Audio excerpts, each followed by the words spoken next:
So my biggest haters are registered dietitians and nutritionists. You're standing there with your arms crossed like you're in timeout.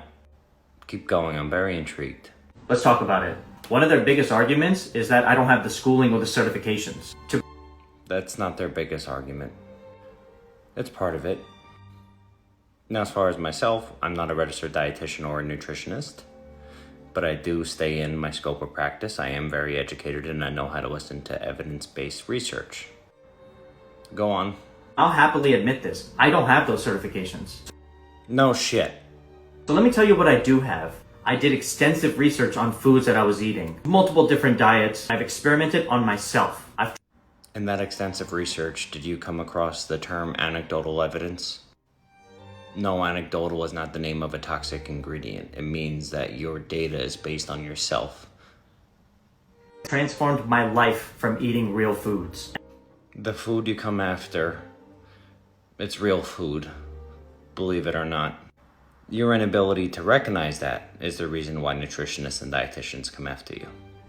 If someone comes to you and goes, "How do I get healthy?" and you say, "Eat real food," did you save this person?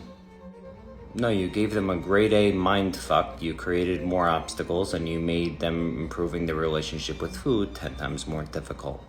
Experts want to throw temper tantrums. Oh, get out of here. You see a box of Wheaties in the fucking grocery store and you throw a bitch fit. God forbid you walk down the seed oil aisle. You need to bring a fucking exorcist with you.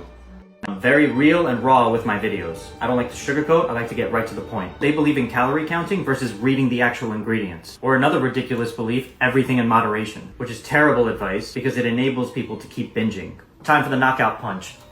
Most of the health experts that attack my videos are out of shape and unhealthy. They have skin blotches, they're losing their hair, they're overweight. We live in a clown world. Beware of false idols. You tell people the harsh truth, you tell it like it is. Okay, so do I, Pumpkin. Let's do this. You don't know what the fuck you're talking about. Your diet was probably shit before.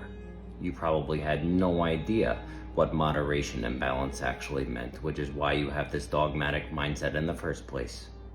But then you found nutrition, Jesus, and it led you the way away from seed oils, away from toxic ingredients that you can't pronounce. But little do you know, if you actually knew how to have things in moderation and balance things properly, you could include the things you demonize. But no, you speak into your echo chamber of people who speak in absolutes, and we all know that if you speak in absolutes, you don't know what the fuck you're talking about, because there's many ways to hypothesize certain theories, and if you just come to one solution, you're a dumb fuck. I'm not calling you a dumb fuck. I'm calling the people who think and act like you a dumb fuck. And you think someone's credibility is how they look? Motherfucker, you have people coming on here telling people not to have diet soda who's gonna die of a heart attack at 30 because of steroids. You have women coming on here telling people to avoid artificial sweeteners who have enough Botox and lip filler in their face to sink the fucking Titanic. Don't talk about appearances, don't talk about credentials. There's dumb fucking people and there's smart people. There's people who understand how this shit works. There's people who need to come at it carefully, knowing that this is a very complex subject and there's nuance within this subject. And if you disregard that, you have an agenda, you have a mission, and it's a self-serving mission that doesn't help others. It helps yourself with your fucking narrative. When Alan started with me, he thought that you had to eat very clean. Just like you preach. But he could never stay consistent, so out of deprivation, he binged. With me, I assured him, you can have whatever the fuck you want. However, you still need to prioritize your nutrients. So the food that he once binged now became his bitch. And he calls the shots, and since it's not forbidden fruit, it doesn't have power over him anymore. Same thing with Robbie.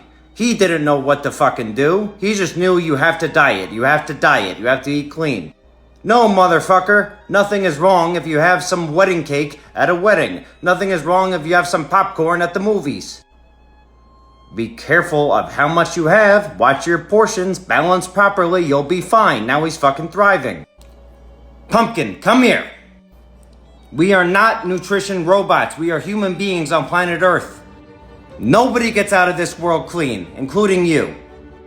You have your vices. All the outspoken people have the most skeletons in their closet, and you fucking know it. Also, all you fucking organic fear-mongering people, if you couldn't tell people how clean you eat, you wouldn't fucking do it. It makes you important, it makes you significant, it makes you sound smart in a world where you are actually fucking clueless. See, I don't sugarcoat shit either. If you're gonna come to the big boy table, come with a big boy argument, because this was just fucking laughable.